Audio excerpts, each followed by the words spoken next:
Hey, it's Matt Cook. Perhaps you've seen this before. This is a solicitation online for Kelly. And Kelly describes herself as starting this December with the idea of fulfilling a fantasy and doing it only for the short term. Well, after my first date, I was hooked and have been doing my best to visit Las Vegas as often as my schedule allows. And she is advertising herself as a prostitute. You may have seen this, and you may have heard about it in the news. And the question that we all have is, why did Kelly want to do this? So Kelly is actually a University of Wisconsin, one of the all-time great female athletes. Also, she was in the Olympics 3 different times. And since this broke that she was a $600 an hour Vegas call girl, she was banned from competing at Disneyland on a half marathon. The sponsors have dropped her. A lot of her life has been ruined. She's the married mother of one, and as they've said in the news, has been working as escort since last December. So why do we go from this person to this person? What is it that makes a person engage in these kind of compulsive behaviors? What makes her do what she does? And all we can go by is some clues here. So first of all, her husband said in one of the stories that he had tried to talk her out of it, so he knew about it, but she was doing it anyway. And so this is what I would classify as a compulsive behavior. And if you read this carefully, you kind of can get a clue, and as you get an understanding of what addictions really are, you can get a clue. The clue is here. She says, I am a bit of a thrill seeker, so my perfect date probably involves skydiving, ziplining, or bungee jumping. So I would say that being a prostitute is probably a bit of a thrill for some women. I mean, it's not a good thing, but it's probably kind of ties into that thrill-seeking behavior. But I want to see what we can learn from that. Thrill-seeking, enormous risks that she was taking, and escalation are very common behavior for people that are into some compulsive activity that their brain is sort of forcing them into, an addictive activity. And some guys have all kinds of addictive activities. Some guys get into prostitutes. Some guys get into anonymous sex with people. Sometimes all kinds of things that they don't want to do, but they end up doing anyway, and they see themselves taking more and more risks, and they see themselves throwing their life away, and they do it anyway. So isn't it sort of something we should understand better? Even if we don't think it's the right kind of behavior or good behavior, aren't we better off understanding it? Well, it turns out that this is really a brain phenomenon, that it's actually a physiological phenomenon, that there are actually centers in the brain where this kind of addiction takes place. And it actually mostly takes place in this primitive part of the brain, which we can just call the brain stem. The part of the brain where basically the most reptilian, the most basic parts of our brain are the things that are really raw want and raw emotion and lust and desire take place in this part of the brain.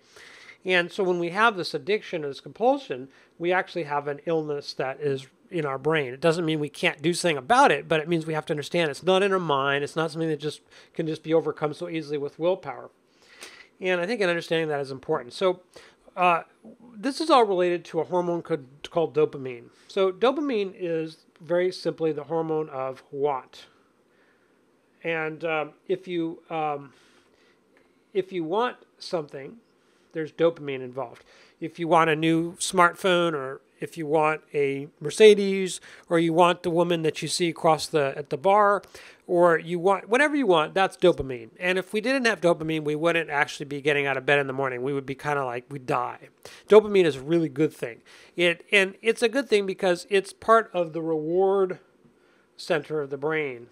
Sometimes I call it the pleasure center, the reward center of the brain, the part of the brain that seeks rewards. Those rewards can be things that we're eating. They can be things that they keep us from starving to death. They keep us from dying of thirst. They keep us engaged with other people. Dopamine is a wonderful thing. However, the reward circuit in the brain was really designed for the caveman and the cave woman of a long time ago. And today, it's like somebody eating food. It's like instead of just eating an occasional piece of fruit, anybody can eat chocolate cake and candy bars and soda. And that's a way that they can become obese and they can eat badly because technology allows for very concentrated, very sugary foods that our brains aren't designed for. Same thing with sex. Sex is the most powerful drive that there is, the most powerful provider of the dopamine cycle that there is. So the addictions and compulsions that are related to sex can become a lot worse than those for almost anything else.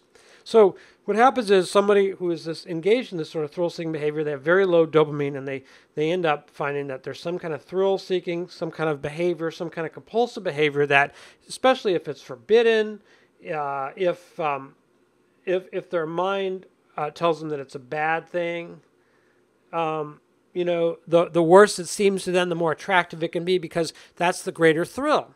So then they do that, their dopamine rises, and then the dopamine falls again. At that point, life seems flat and uninteresting and boring, and then they start going through this whole cycle again. And it's not anything that they have a personal choice in. It's not like they actually can do something about it. It's really like part of the physiology of the brain that has actually changed. The brain is like plastic. It actually changes the structure as people get into this high dopamine-seeking behavior. So just to summarize what we've learned, the ordinary dopamine cycle is a good thing. It makes us want things like food and sex and good things. But it can get out of hand, especially with modern technology and civilization. And some people their brains change and they get into a very addictive dopamine type cycle where they get into some activity, the more titillating, the more forbidden or bad or whatever it is, the better, because it's a bigger thrill. And then that raises their dopamine temporarily, then that falls, and then they seek that same behavior again. All the addictions are a result of dopamine withdrawal. And it's not personal, it's not in your mind, it's not in a person's mind, it's caused by physiological changes in their brain. Sex-related addictions are the worst because they are the strongest drive that they're attached to. Porn can be one of those, compulsive sexual behaviors can be another one. And, a lot of guys are kind of hooked by this. And this is actually what causes desensitization in men and in women. And you can see it in play with Susie Favor Hamilton, and you can see it in play with a lot of people's lives. This can lead to sort of bad stuff happening in someone's life, their life sort of becoming more and more governed by their compulsion. It can also be fixed, but it requires a withdrawal period and rebooting the brain. It's not an easy thing to do. It leads to withdrawal from this dopamine cycle can lead to resensitizing the brain, and because the dopamine has desensitized the brain. There's a whole key to this. So for people that are, into porn or into some other kinds of issues that are causing this dopamine cycle, oxytocin can really help them. Oxytocin is another hormone in the brain, and it causes a reversal of this dopamine thing. It can actually help if you have a partner, if you do a lot of snuggling, cuddling, skin-on-skin contact. It can actually build oxytocin up, and that counters the dopamine cycle. Doing nice things for another person. Having longer, slower, wonderful sexual sessions with less emphasis on orgasm raises oxytocin levels, combats the dopamine, soothes, makes you feel better, makes you feel wonderful, really makes life a lot better, and restores the balance in the brain, removes the addictive behavior, makes it much, much easier to get over addictive behaviors as they stop being so interesting.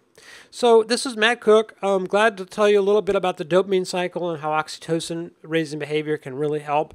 We're going to be doing a web class. We're going to be focusing on helping you get a lot more pleasure out of sex, helping you restore sexual function naturally without pills. And we don't go into a lot of technical stuff. We go into a lot of actual techniques and methods that you can use right away. So I hope that you'll join our web class when we have it, and look forward to seeing you there. Matt Cook, talk to you soon.